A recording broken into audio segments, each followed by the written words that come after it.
লখিমপুৰত জটিল ৰোগত আক্ৰান্ত হোৱা স্বামীক সুস্থ কৰি তুলিবলৈ মুখ্যমন্ত্ৰীৰ লগতে বীৰ লাচিত সেনাৰ সহায় ভিক্ষা এগৰাকী পত্নীৰ।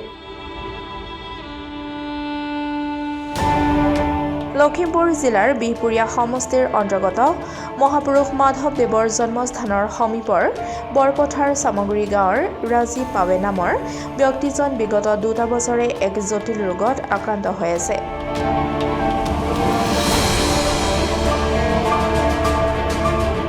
ব্যক্তিজনৰ চিকিৎসাৰ বাবে পত্নীয়ে ঘৰৰ মাটি বাৰী সা সম্পত্তি বেছি সৰ্বশ্ৰান্ত হৈ পৰে। তথাপিও সুস্থ নোহোৱাত এতিয়া চিকিৎসাৰ বাবে পত্নী উপায়বিহীন হৈ কান্দি কান্দি সংবাদ মাধ্যমৰ জৰিয়তে ৰাইজ তথা দল সংগঠনৰ লগতে অসমৰ মুখ্যমন্ত্ৰীৰ ওচৰত আৰ্থিক সহায় বিচাৰি স্বামীক সুস্থ কৰি তুলিবলৈ কাতৰ প্ৰাৰ্থনা জনায়।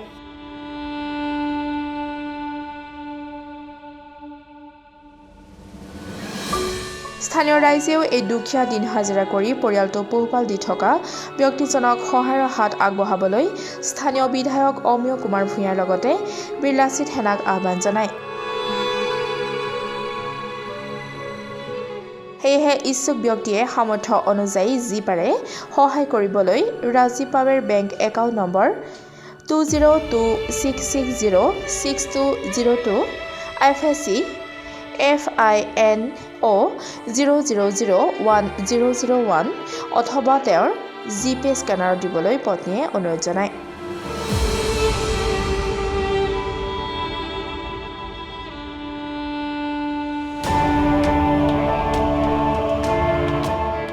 মাটি বাৰী যিমান আছিলে সা সম্পত্তি গৰু গাই চব বিক্ৰী কৰিলোঁ।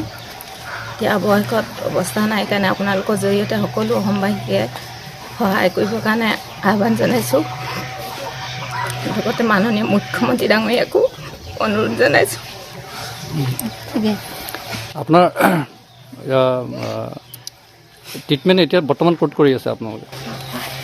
গুৱাহাটী ষ্টেট কেঞ্চাৰ ইনষ্টিটিউট কৰি আছোঁ। তাৰমানে পইচা পাতি একেবাৰে অভাৱ হৈছে।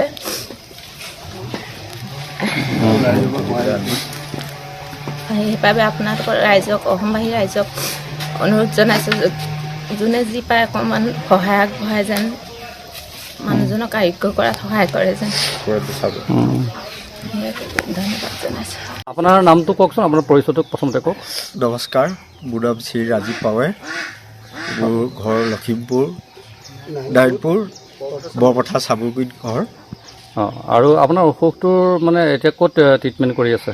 বৰ্তমান মই গুৱাহাটী ষ্টেট কেঞ্চাৰ ইনষ্টিটিউট তাতে মই চিকিৎসা কৰি আছোঁ।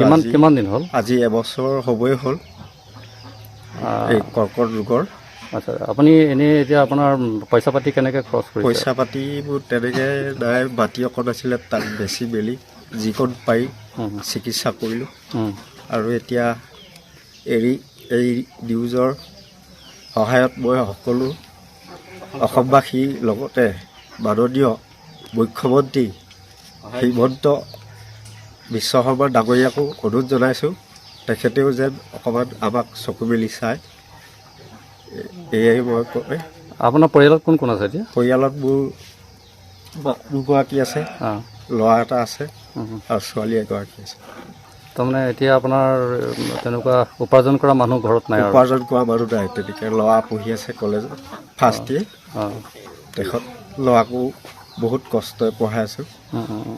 মই নেজানিছিলোঁ এনেকুৱা এটা বেমাৰ হ'ব বুলি, কিন্তু ল'ৰাকো মই প্ৰাইভেট স্কুলত দি এতিয়া মই বহুত কষ্ট পাইছোঁ মই। ঠিক আছে। নমস্কাৰ, সমূহ অসমবাসী ৰাইজক এই নিউজ চেনেলৰ যোগেদি অনুৰোধ জনাইছোঁ, আমাৰ গাঁৱৰে স্থানীয় শ্ৰী ৰাজীৱ পাৱে এবছৰ ধৰি কৰ্কট ৰোগত আক্ৰান্ত হৈ আছে। বহুতো চিকিৎসা কৰিও বৰ্তমানলৈকে তেওঁ উপশম হোৱা নাই। ঘৰৰ একমাত্ৰ উপাৰ্জনকাৰী হিচাপে তেওঁৱেই, গতিকে মাটি বাৰীৰ ভাৱেও দিন হাজিৰা কৰি দিন কটাই থকা মানুহ। গতিকে যিকণ আছিলে মাটি বাৰী গৰু ধন সম্পত্তি বেছি বৰ্তমান শেষ হৈ গৈছে। আমাৰ ওচৰ চুবুৰীয়া গাঁও সহায় কৰি আমি তেখেতক বৰ্তমানলৈকে আৰোগ্য কৰিব পৰা নাই। গতিকে আৰ্থিকভাৱে আমি দুৰ্বল হেতুকে আমি উন্নত চিকিৎসাৰ বাবে বাহিৰতো নিব পৰা নাই। গতিকে অসমবাসী ৰাইজক আৰু লগতে অসমৰ মাননীয় মুখ্যমন্ত্ৰী মহোদয়ক আমি কাটৰ অনুৰোধ জনাইছোঁ আৰু বিপিয়া সমষ্টিৰ বিধায়ক মাননীয় শ্ৰীযুত অমেয় কুমাৰ ভূঞাদাকো আমি এই নিউজ চেনেলৰ যোগেদি অনুৰোধ জনাইছোঁ আৰ্থিকভাৱে সহায় কৰি আমি তেখেতক উন্নত চিকিৎসাৰ বাবে বাহিৰত যাতে নিব পাৰোঁ। এইখিনিকে মোৰ ৰাইজৰ তৰফৰ পৰা অনুৰোধ জনাইছোঁ আৰু লগতে আমাৰ শক্তি সবল আমাৰ জাতীয় সংগঠন বীৰ লাচিত সেনা আমি তেখেতসকলকো অনুৰোধ জনাইছোঁ যাতে লখিমপুৰ উৎপল অসম শৃংখল চলিয়া ডাঙকো আমি অনুৰোধ জনাইছোঁ তেখেতলোকেও যাতে আমাক আৰ্থিকভাৱে সহায় কৰি ৰোগীজনক যাতে আমি আৰোগ্য কৰিব পাৰোঁ। এইখিনিয়ে মোৰ প্ৰাৰ্থনা। আপোনালোকৰ আয়ুষ্মান কাৰ্ড আছে নাই? আয়ুষ্মান কাৰ্ড আছে, কিন্তু তাৰ পৰা সুবিধা পাইছে নাই? যিখিনি আমাৰ কেমো আৰু ৰেডিঅ' যিখিনি ব্যৱস্থা কৰিছিলে সেইখিনি অকণমান আয়ুষ্মান কাৰ্ডৰ যোগেদি আমাক ৰেহাই দিছে। তথাপিতো পৰীক্ষা নিৰীক্ষা আৰু খোৱা লোৱা থকা MRI এইবিলাকত টেষ্ট পৰীক্ষা CT স্কেন এইবিলাকত আমি ৰেহাই পোৱা নাই। অঁ, আপুনি স্থানীয় বিধায়কক জনাইছে নাই এই বিষয়ে? আমি জনাইছিলোঁ, গৈ কি ক'লে তেওঁ? চিকিৎসাৰ কিবা ব্যৱস্থা কৰি দিম বুলি কৈছিলে।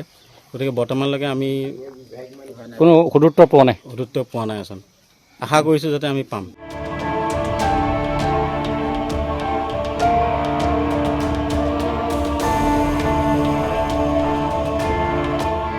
লখিমপুৰৰ পৰা বেদান্ত বৰুৱাৰ ৰিপৰ্ট, ডেমক্ৰেটিক আছাম।